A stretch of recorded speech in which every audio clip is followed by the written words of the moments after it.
Bienvenidos a esta emisión especial. Hoy tenemos a dos invitadas de la casa muy queridas, muy amablemente han querido venir a acompañarnos hoy. El tema que vamos a tocar con el Padre Mercado es el tema de la ética profesional, de la ética moral que tenemos las personas que estamos encargadas de comunicar. Bienvenida Amparo Pérez, Magda Egas, bienvenidas a nuestro programa. Hoy queremos tocar el tema de esa ética moral que nosotros como comunicadores debemos tener cuando tenemos la responsabilidad de comunicarnos con tantas personas, con tantos televidentes. Así es, Paulita, muchas gracias por invitarnos y trataremos de sacar a flote no solamente la ética profesional, sino lo que el corazón y el alma quieren decir. Qué lindo. Sí, bueno, no, realmente muchas gracias por invitarnos. Yo siempre he pensado que la ética realmente es una, ¿cierto? Porque no se puede ser un médico, periodista y tener una ética solamente para ejercer la profesión y otra para lo que es en su vida diaria, en lo personal, en lo humano, ¿no? Entonces yo creo que ese es un tema muy interesante que también vale la pena abordar.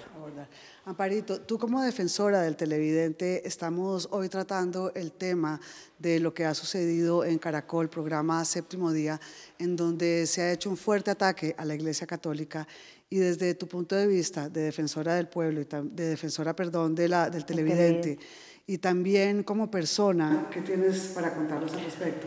Bueno, realmente yo sí quisiera comentarles que por primera vez, digámoslo, en mi carrera como defensora, pues nunca antes había recibido tantos correos acerca de un programa. Prácticamente en 2, 3 días recibí 10.000 correos de televidentes, me imagino de gente católica que se molestó por el primer programa de Séptimo Día, y yo pienso que con mucha razón, ¿no? Porque lo primero, que había muchas cosas por cuestionar. Se habló de la fe de la Iglesia que estaba en crisis, y lo que se estaba planteando allí en el programa era otra cosa muy diferente, ¿no?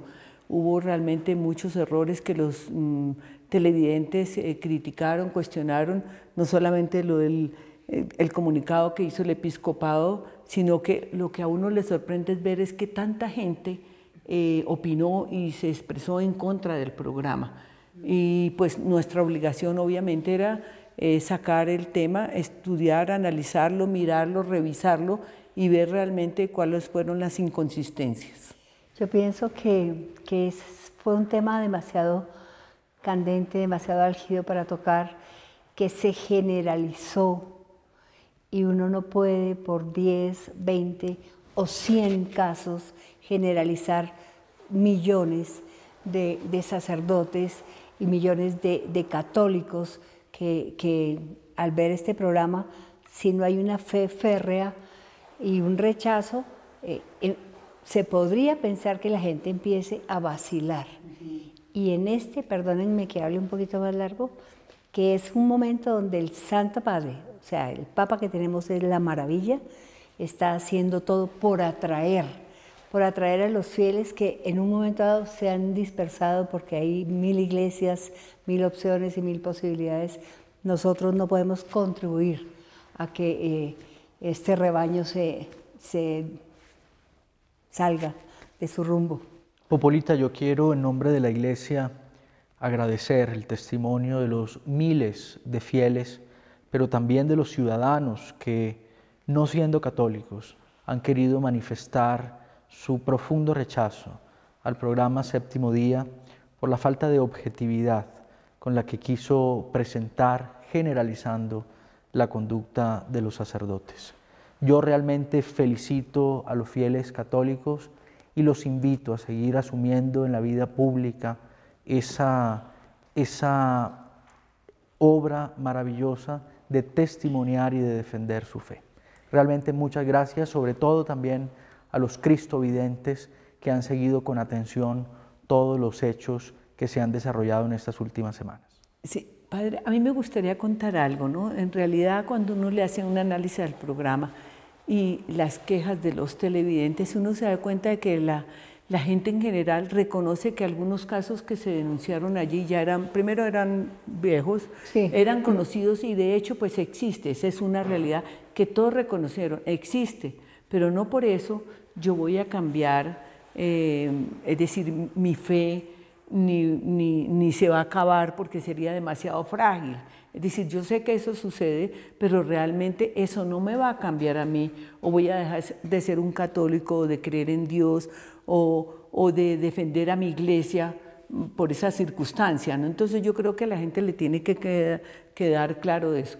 Yo entiendo que el programa pues puede sacar el punto de vista, qué sucedió, pero uno siempre se pregunta por qué hacer un programa en estos momentos cuando no estaba el tema, digámoslo así, en la agenda nacional. No porque, pero bueno, dirán, hicimos una investigación de un año y queríamos presentar esto, pero lo importante era explicar un poco las razones de por qué yo estoy haciendo esto, ¿no? O por qué yo quiero entonces de pronto traer a cuento algunos temas de lo que había sucedido en este momento, de que la Iglesia no estaba de acuerdo en que hubiera adopción por parte de los gays de niños, pues realmente es un tema totalmente al que se estaba discutiendo dentro del programa.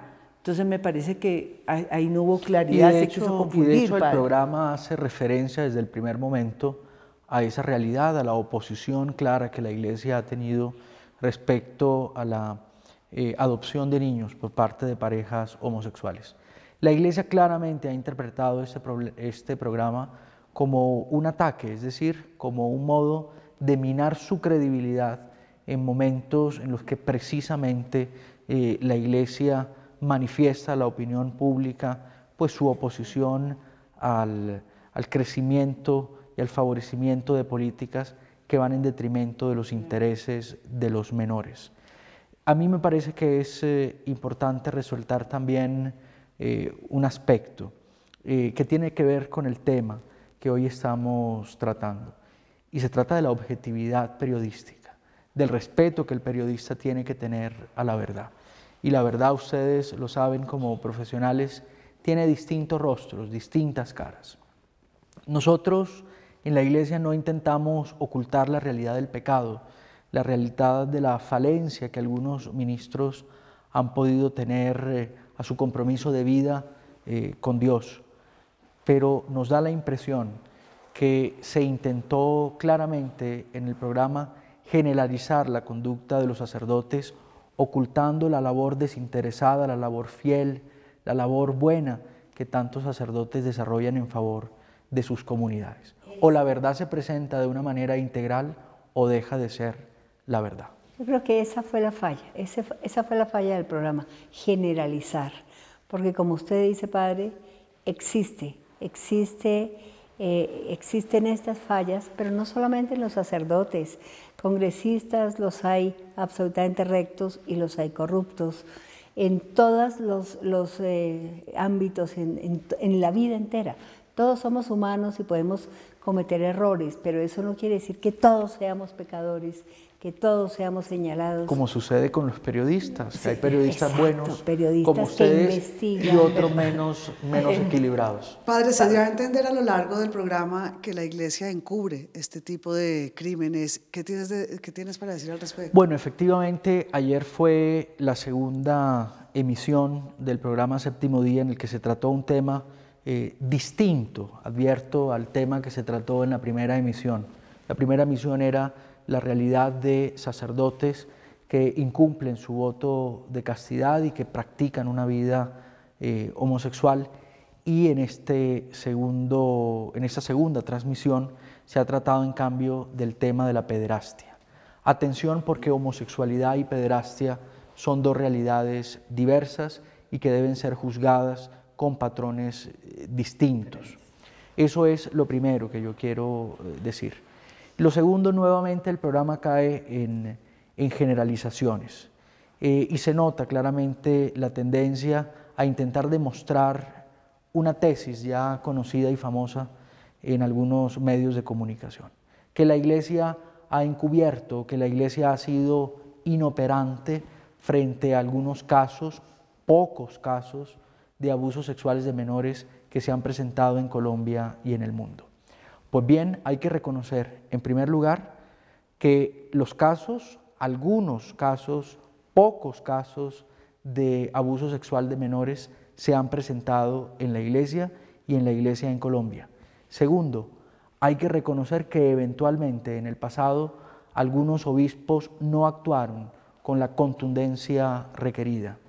Pero tercero, hay que reconocer que la Iglesia hoy está actuando con claridad y con contundencia, con una política de tolerancia cero para, primero, prevenir, segundo, investigar y tercero, sancionar cualquier tipo de acto que pueda poner en entredicho o que pueda perjudicar la honra y el bienestar físico o moral de los menores.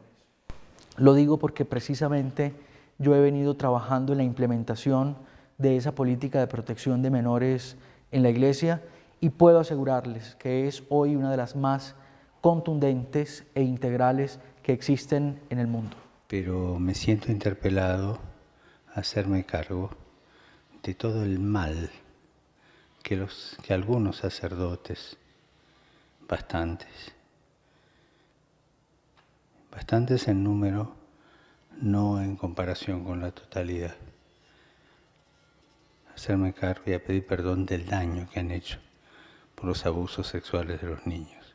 La Iglesia es consciente de este daño, que es un daño personal, moral de ellos, pero hombres de Iglesia. Y no vamos a dar un paso atrás en lo que se refiere al tratamiento de estos problemas y a las sanciones que se deben poner. Al contrario, creo que debemos ser muy fuertes. Con los chicos no se juega. Paula, a mí me gustaría también, ya que comenzamos hablando de la ética periodística en parte dice que uno tiene que, cuando hace un programa investigativo, tiene que presentar las dos caras de la moneda. Es decir, así como le doy oportunidad a un punto de vista, ¿cierto?, de la crítica, lo que está sucediendo, de quienes incurren en el error o de las personas que se entrevistaron y que estaban haciendo un planteamiento, igualmente debieron darle la oportunidad en la misma condición, por ejemplo, a Monseñor, en decir, porque solamente si le hago una pregunta, ¿hay sacerdotes gay en la iglesia? Él dice, sí, y ahí lo cortan. Entonces dice, ¿pero qué? O sea, ¿qué pasó? O sea, ¿cuál es mi punto? Seguramente hubiera dicho, sí, pero tal cosa, pero estamos trabajando, hemos tomado estas medidas. A mí ese pareció un punto muy crítico realmente, porque ahí no hay equilibrio informativo, ahí no hay equilibrio en la parte que se debe hacer de investigación. Y eso sí me parece importante resaltarlo. Sí, efectivamente, lo hemos dicho varias veces y en el comunicado oficial de la Conferencia Episcopal se hace referencia a esa realidad. El programa Séptimo Día obvió claramente tratar el tema del modo abusivo en el que fueron editadas las respuestas, las entrevistas a los obispos y de manera particular al presidente de la Conferencia Episcopal. Y en el programa de ayer sobre la pederastia volvió a caerse nuevamente en esa tendencia, si me lo permiten, a manipular la verdad. Porque se le pregunta a algunos obispos sobre la realidad de casos que ellos desconocen, pero tienen todo el derecho de desconocerlos porque no son los obispos o los superiores jerárquicos y religiosos de los sacerdotes que han sido acusados. Es como si yo le preguntara a la defensora del televidente de Caracol sobre emisiones que se han realizado en RCN. En la Iglesia cada uno tiene competencias propias y responde por las responsabilidades que esas competencias ameritan. Los obispos en cada diócesis tienen que responder por los sacerdotes de sus diócesis y los superiores religiosos tienen que responder por las eventuales acusaciones que se hacen a los miembros de sus comunidades religiosas.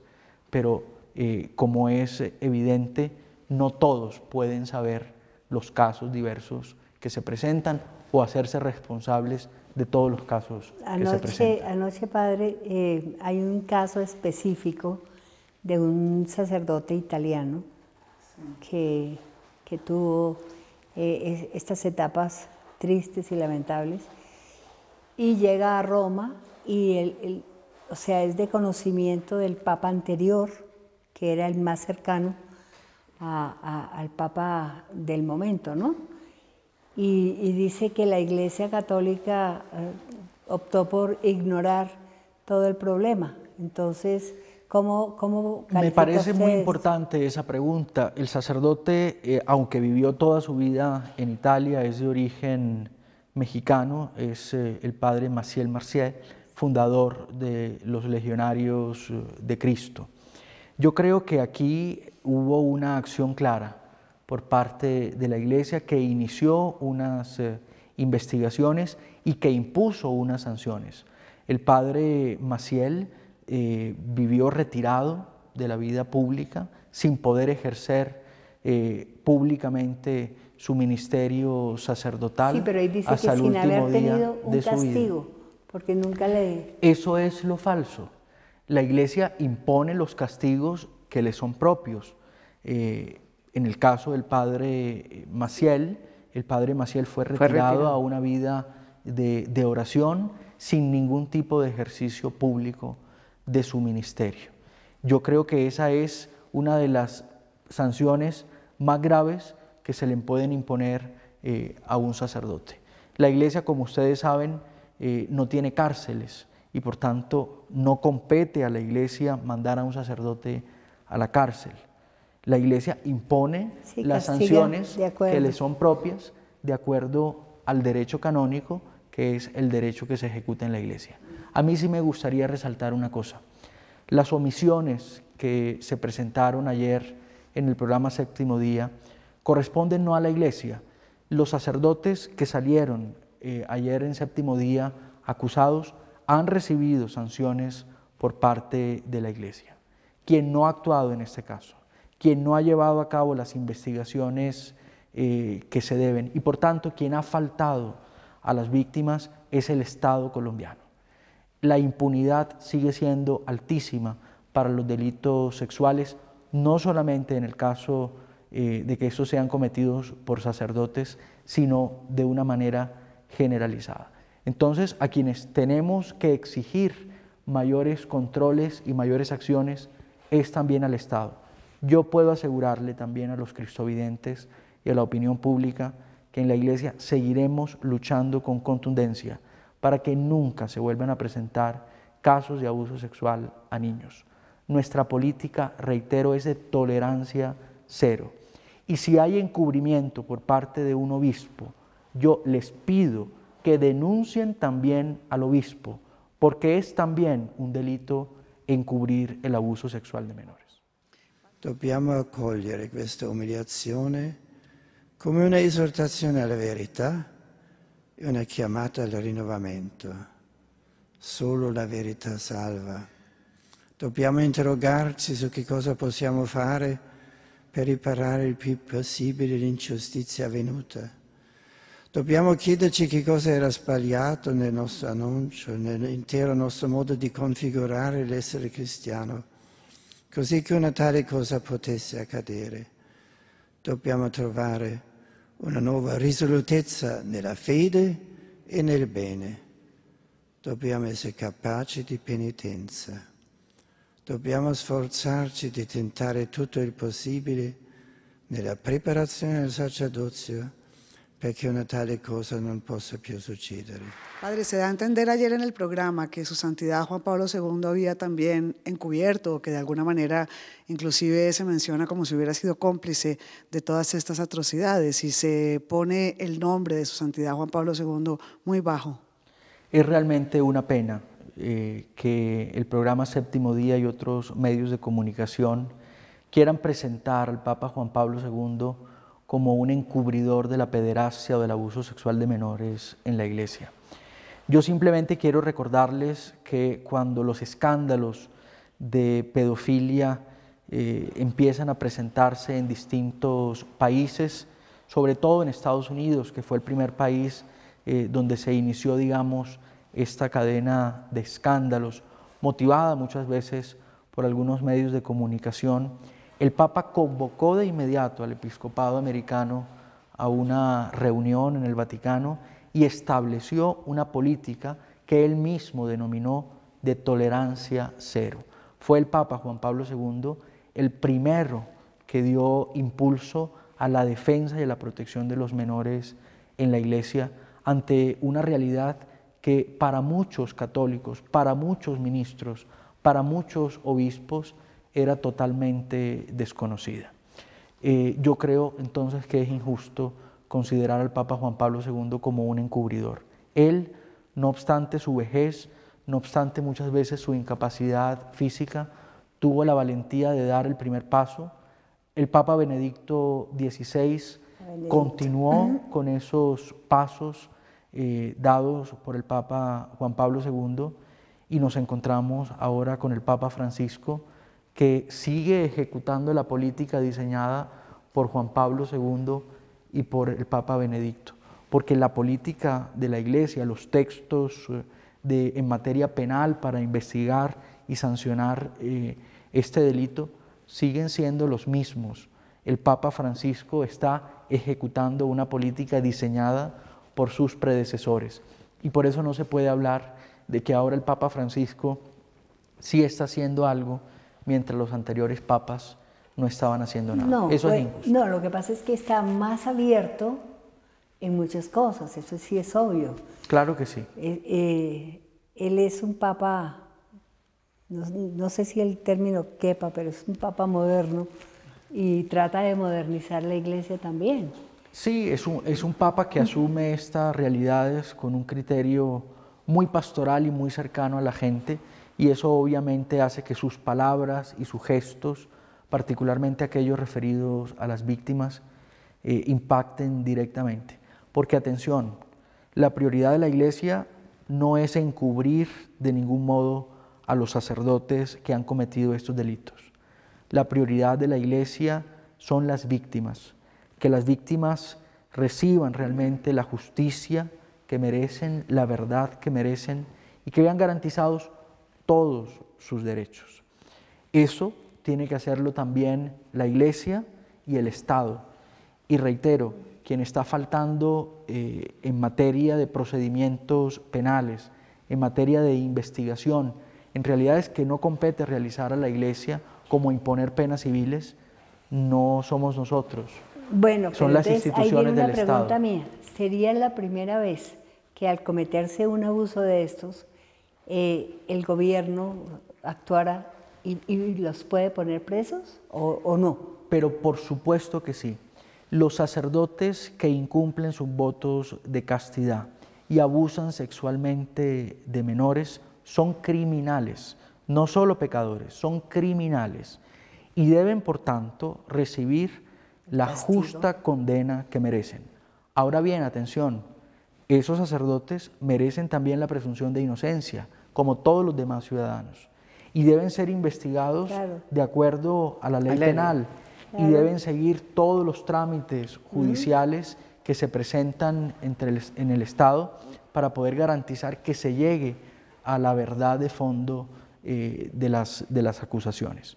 Pero indudablemente que si existen pruebas claras de que un sacerdote ha cometido ese delito, debe ir a la cárcel y debe ser sancionado entonces doblemente. Una parte por la autoridad civil y en segunda instancia también por la ley eclesiástica, por la Iglesia. El Papa Francisco exigió en una carta solemne a los obispos y responsables religiosos católicos en todo el mundo que no encubran por ningún motivo casos de pederastia, un fenómeno que afecta de manera diferente a la Iglesia en todos los continentes. No hay absolutamente lugar en el ministerio para los que abusan de los menores, escribió el Papa en una carta divulgada este jueves, víspera a la primera reunión en el Vaticano de una comisión de expertos en todo el mundo para la protección de los menores. Amparito, tú como defensora del televidente, ¿qué ha sucedido internamente en Caracol? Me contabas anteriormente que sí, que de hecho los directivos han tratado de investigar qué fue lo que pasó, cuándo se faltó, digamos, a la ética periodística. ¿Qué nos cuentas al respecto? ¿Qué ha pasado? ¿Qué está pasando y qué va a pasar? Bueno, en realidad, digámoslo que desde mi cargo como defensora del televidente yo les hice llegar digamos, al presidente del canal, a Manuel Teodoro, al subdirector en general del programa, algunas de las quejas que nos enviaron los televidentes. Les pusimos en conocimiento de que nos habían llegado la primera comunicación que tuve con ellos les dije, tengo 8.500 correos, que desde luego ustedes, espero que lo entiendan, me quedaba muy difícil de responder a cada persona, por eso lo hicimos a través del programa del Defensor del Televidente, pero ellos tuvieron conocimiento de eso y desde luego que ellos también hicieron sus observaciones, inclusive tengo entendido que les pidieron que mostraran que se iba a presentar, cómo se estaban haciendo las cosas. Y desde luego, pero también quiero que ustedes entiendan que en Colombia existe la libertad de prensa, ¿cierto? No la libertad pues para calumniar, desde luego, pero eso ya es la responsabilidad de cada director, de cada programa, de los periodistas. Pero desde luego que se les hizo esa observación. Yo particularmente hablé con el subdirector del programa y le dije que me parecía que no estaba de acuerdo en que se hubieran editado las entrevistas a Monseñor, los obispos que participaron en el programa, y que me parecía que era un derecho que deberían incluir sus opiniones de una manera un poco más amplia, donde tuvieran, sin necesidad de recortarlos, expresar esta opinión, y creo que pues en el programa de ayer se dio esa participación, porque como les digo, nosotros solamente llamamos como la atención, hacemos las observaciones, pero no tengo la capacidad de decirles, bueno, obligatoriamente tienen que poner o tienen que hacer esto o lo otro, porque pero, cada Marito, persona... la iglesia puede pedir a séptimo día un espacio de rectificación o de defensa o de algo así, ¿podría? Yo creo que eso es muy importante para que la gente tenga, digamos, presente, y es que las rectificaciones las tiene que hacer la persona que se siente afectada. Si la iglesia se presentó, se sintió afectada, oficialmente debería pedir a través de un derecho de petición o una tutela en su defecto para pedir una rectificación. Aquí en este comunicado que recibimos no se estaba pidiendo una rectificación, no se estaba pidiendo, bueno, mire, diga tal cosa, sino expusieron también un punto de vista, pero no se estaba pidiendo una rectificación, sino se evaluó el programa. Así es, porque faltaba incuestionablemente todavía la emisión del segundo programa y ya la conferencia episcopal evaluará las acciones a tomar. A nosotros no nos interesa pelear con nadie. Yo lo dije aquí en este programa y lo reitero. La actitud nuestra como católicos no es nunca la revancha y no es el odio, es el perdón y es el intentar hacer que la verdad salga a flote, no encubrir nuestros defectos, no encubrir nuestros pecados, pero tampoco encubrir nuestras virtudes y nuestro trabajo. Estamos en este momento estudiando pues, distintos caminos. Para nosotros el diálogo es siempre lo más importante y por eso creemos que antes que cualquier medida judicial, pues el diálogo con las autoridades de Caracol, y yo realmente te felicito por el trabajo, por darle voz a los televidentes. En este caso, el diálogo es la solución más adecuada para resolver nuestros inconvenientes o nuestros problemas. Sí, bueno, yo tengo que comentarles que yo escogí a un joven televidente que me llamó, pues lo conocí el día que lo entrevisté en el estudio, y a mí me llamó la atención porque era un muchacho muy joven, inclusive tiene 5 hijos, y la vehemencia y la forma con que él hablaba tenía una ventaja, hablaba sin rencor, sin odio, le parecía que era injusto lo que... A él, por ejemplo, cómo lo afectó, ¿cierto? El que se hablara de la fe cristiana, de todo esto, y decía, hay sacerdotes que cometen errores, pero lo que no se puede hacer es generalizar o cuestionar a toda la iglesia por un momento o por unos casos. A mí me gustó mucho el punto de vista de este televidente en la forma como hablaba, cómo se expresaba. Él contaba eso también, por qué se editó, por qué pasó esto, por qué se mostró esto. O sea, se dieron casos, pero realmente ¿dónde están? ¿Por qué se mostraron unas escenas que de pronto no correspondían a la realidad, donde apenas se decía que, bueno, que fueron exclusivas y que las tomaron, pero ¿dónde están los sacerdotes que estaban incurriendo o que estaban en el striptease o que estaban allí besándose o que estaban haciendo alguna cosa? Eso, por ejemplo, para que ustedes lo sepan, no lo tocan, pero eso impactó a muchos televidentes. Es decir, digamos lo que más impactó fue ver estas imágenes, algunas de ellas que eran de la televisión italiana, de otras denuncias que se habían hecho. De Panorama, que se sacaron hace muchos años. Se sacaron hace muchos años y que, digamos, lo que el programa, imagino yo, que fue, los entrevistó, bien, también es un testimonio importante, pero que traídas ahora, como que uno dice, ¿qué hacen ahora aquí? ¿Por qué ahora aquí? ¿Por qué ahora están en ahí? Momento? Entonces, a mí me gustó mucho ese análisis que hizo ese televidente, porque estoy seguro, padre, que si yo le digo, venga usted como iglesia, que también he debido hacerlo, lo que pasa es que el tiempo no me lo permitió, pero me parecía más importante que un laico, que una persona que de pronto no tiene nada que ver, dice, oiga, me siento afectada por esto y esto, y como hace esa serie de observaciones que era lo que básicamente expresaban la mayoría de los televidentes. Y era el sentir de los fieles, porque yo quiero aclarar también aquí dos elementos, ¿no? En primer lugar, ayer, domingo, Manuel Teodoro inició su programa diciendo que existían presiones por parte de la Iglesia para que esa segunda emisión del programa Séptimo Día no se llevara a cabo. Yo quiero nuevamente aclarar ante la opinión pública que la Iglesia nunca ha ejercido presión ante las autoridades de Caracol para que el programa Séptimo Día que vimos ayer no se emitiera. Nosotros respetamos la libertad de prensa, la libertad de opinión, la libertad de conciencia. Nosotros creemos que es realmente importante que esos derechos de los ciudadanos sean respetados. Queremos también que a nosotros se nos respete y por eso respetamos también la diversidad de pensamientos que puedan existir en nuestro país. Y segundo, tampoco ha existido por parte de la Iglesia una campaña de persecución hacia los periodistas de Séptimo Día, hacia Manuel Teodoro o las personas que colaboran con él en ese programa.